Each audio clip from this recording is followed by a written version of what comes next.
Once upon a time, Africa was like a fairy tale. Pure? The perfect placement of a peaceful population, possibly? Exactly. Once upon a time, Africa was pure. So they diagnosed the sick and claimed to have the cure. They who? They, everybody. Everybody else, that is. Blue eyes, white skin, that's the description. First trespass was trespassing, followed by conscription. For fourth labor position, so shackles were sticked in, or rather stuck in, and it all went downhill from there. They forced us into European clothes, yet the fabric of our society they'd tear. They'd get their stock up on diamonds and gold, but the profit they wouldn't share. It isn't fair. They didn't share, it isn't fair, but fair-skinned people have made their fair contribution.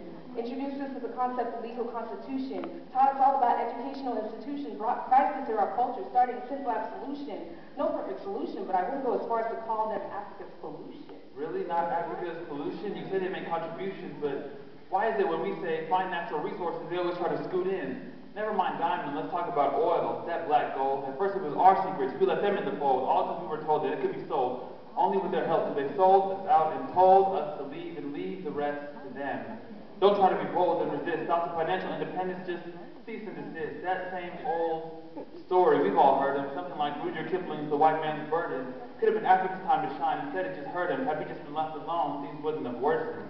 But what use was it to sit around and curse them when we were sitting on our jewels with no inclination to unearth them? We see the value of our gold now, but it was first then. Their tools of cultivation that led to product generation to increase the wealth of our nation. Their seeds of progress dug its roots into our foundation.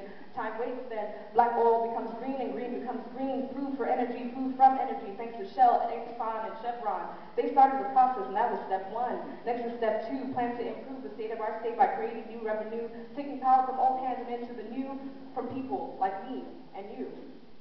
Okay. Well, how about this? At first they would come, take our people, then leave until one day, I guess saw the need to stay and let his culture be received. Forcing us into pants with cuffs and shirts with sleeves, naked was for the beast. But didn't they know to be naked was to be shameless, blameless, Adam and Eve? They forced English and French down our throats, only to hear it come back up. And for those who couldn't learn on the spot, on the social staircase, now have to back up. All of a sudden they lack the right to be an African because they can't imitate a European.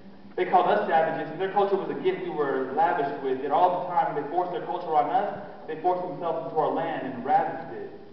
Man, all you do is look at the damages, but let's consider the net effect. Look at the average. They came in contact with us, but we invaded their senses, and since then parts of their culture seem senseless.